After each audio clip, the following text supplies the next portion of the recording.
This is the Lone Creator YouTube. We hope this video helps.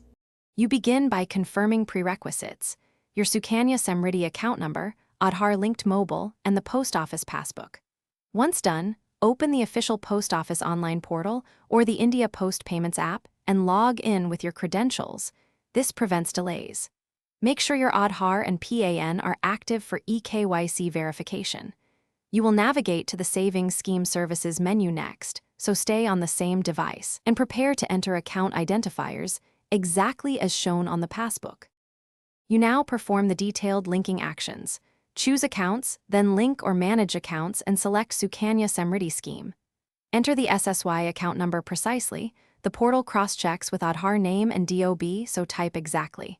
Once you submit, request OTP to the Aadhaar-linked mobile and input it promptly. If asked, upload a scanned passbook page or take a clear photo. This speeds offline validation. After submission, the portal shows a pending status, while the post office verifies documents. You finish by checking for a confirmation SMS or email. Once verification completes, the SSY account appears under your linked accounts and is ready for online transactions.